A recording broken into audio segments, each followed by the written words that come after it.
বিভিন্ন জেলায় বাড়ছে ডেঙ্গুর প্রকোপ, হাসপাতালে বাড়ছে রোগী, আক্রান্তদের অভিযোগ মশক নিধনে নেই পর্যাপ্ত কার্যক্রম নগর কর্তৃপক্ষের।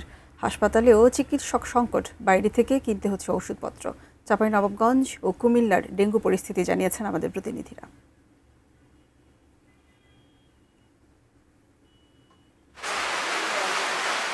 বৃষ্টির সাথে পাল্লা দিয়ে এবছরও চাঁপাইনবাবগঞ্জ জেলায় বাড়ছে ডেঙ্গুর প্রকোপ।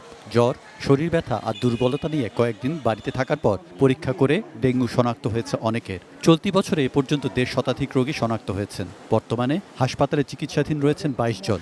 হাসপাতাল কর্তৃপক্ষ বলছে, ডেঙ্গু মোকাবেলায় বিশেষ মনিটরিং টিম, বিনামূল্যে পরীক্ষা সুবিধা এবং আলাদা ২০ শয্যার ডেঙ্গু কর্নার চালু রাখা হয়েছে। তবে সংকট রয়েছে জনবলের। কনসালটেন্ট এবং মেডিকেল অফিসার মিলে টোটাল আমাদের ৮৩টা পদ আছে, কিন্তু তার বিপরীতে বর্তমানে আমাদের কর্মরত আছে মাত্র ৩৪ জন। সবচেয়ে হতাশাজনক ব্যাপার হচ্ছে কি, আমাদের মেডিসিন কনসালটেন্ট, সার্জারি কনসালটেন্ট সহ গুরুত্বপূর্ণ কয়েকটি পদে শূন্য আছে।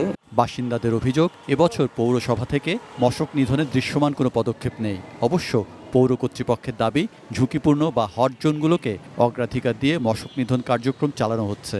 ফগার মেশিন একবার দেখতে পেয়েছি এবছরে। গত বছর যেসব এলাকায় হট জোন ছিল সেই এলাকায় গুরুত্ব দিচ্ছিলাম।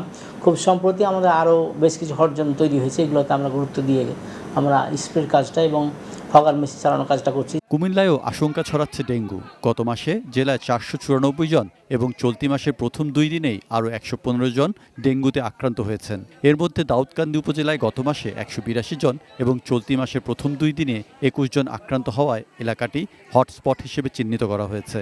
জমে থাকা পানি অপসারণ, মশার প্রজনন স্থল ধ্বংস এবং জ্বর হলে দ্রুত চিকিৎসকের শরণাপন্ন হওয়ার পরামর্শ দিয়েছে জেলা স্বাস্থ্য বিভাগ। কুমিল্লা, নোয়াখালী, ব্রাহ্মণবাড়িয়া, চাঁদপুর, লক্ষ্মীপুর, যেকোনো ওই জায়গায় যত রোগী আসে আমরা এখানে চিকিৎসা করি এবং কমপ্লিকেশনগুলো আমরা ডিল করি।